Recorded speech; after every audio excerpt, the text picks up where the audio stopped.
So this thing with the federal agents may seem a little unusual for this game, a bit of an unusual direction. You may wonder where they're going with it or how this is going to play into the story. It doesn't really. It's just an excuse to have a stealth level where you sneak past guys in suits. Now this whole level is a stealth level pretty much, and I actually like it, because there's a lot of corners to cut, a lot of ways to speed things up without getting caught. The stealth is very lenient, so it goes a lot faster than in a lot of other stealth games that make you wait. I know a lot of stealth games don't make you wait very much anymore, but I still appreciate that this game doesn't make you wait very much either. Another nice touch is that the FBI agents actually have to get a certain distance from you before you get a game over.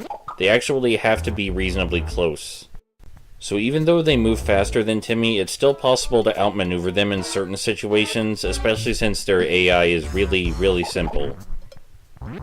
Sometimes a little too simple, but for an arcadey stealth thing, this level's not bad. I quite like it. You'll see here, one of the guys found us, but he's just walking into the car. Like I said, the AI is sometimes a little too simple. That guy can't get us because he's too busy walking right into the car instead of walking around it. And now we got distracted again. I also like how complex the layout of this level is compared to other levels. Yeah, the level's not, like, incredible or anything like that, but it's mazy. Mazy enough.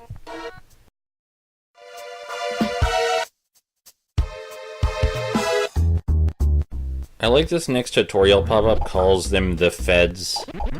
I just thought that was really funny, especially since this is a kid's game. A kid's game where you walk around the school hiding in a bush from the Feds.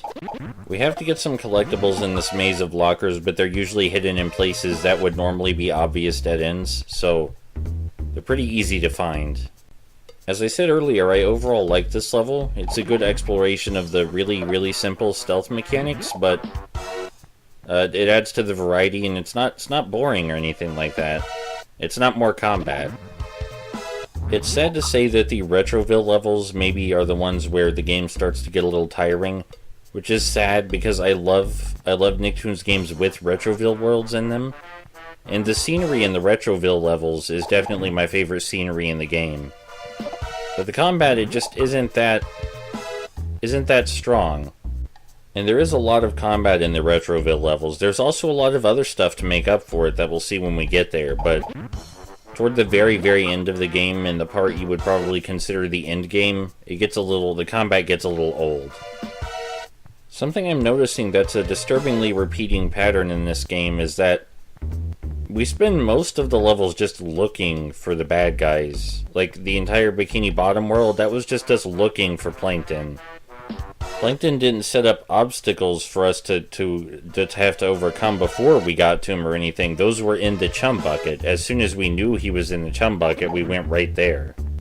And right now, it's not like Crocker sicked those dogs on us and is putting the Feds in our way. This is our fault because we are trying to find Crocker. Also, Crocker's here. Crocker's actually right here. He's right there standing on that locker thing. I guess. We don't try to accost him or anything, we just play this minigame and then we pretend he wasn't here to start with? I don't know why the Feds haven't grabbed him. He's standing around shooting lightning bolts at children. I guess they had to include this minigame, they felt obligated, but oh, he flew away. Congratulations!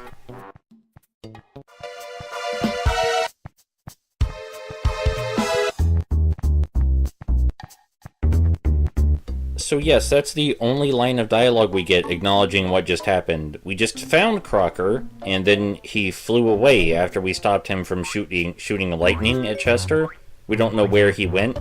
We don't know why he was here. We don't know why he was shooting lightning at Chester. That last one is the most concerning to me personally. I don't understand why Crocker would be trying to kill Chester.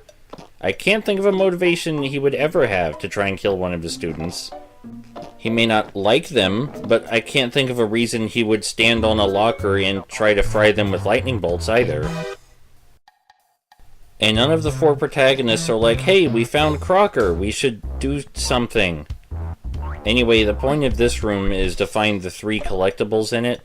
And one of the collectibles is in the very center of the room. I always use SpongeBob to glide to it, because otherwise we have to bother walking around all the feds, which is way more troublesome. The other 2 collectibles are hidden on platforms past very simple platforming challenges, so those aren't as important. But for the one in the middle, I like to glide to it. Just makes things a lot simpler. You can see these papers are all stacks of Fs, which I guess is fine, but since this seems to be the same room that Crocker was standing in while he fired lightning bolts, why didn't the feds grab him? Were they just having a lunch break at the time? This room has the elevator to Crocker's secret base, and we need to solve another puzzle to get into it, but if you're thinking we're doing a level in Crocker's secret base, I'm sorry, we're not. That might be interesting, but I think where we're going is more interesting. So this level was weird, memorable, and the story is very strange, even by Nicktoons standards.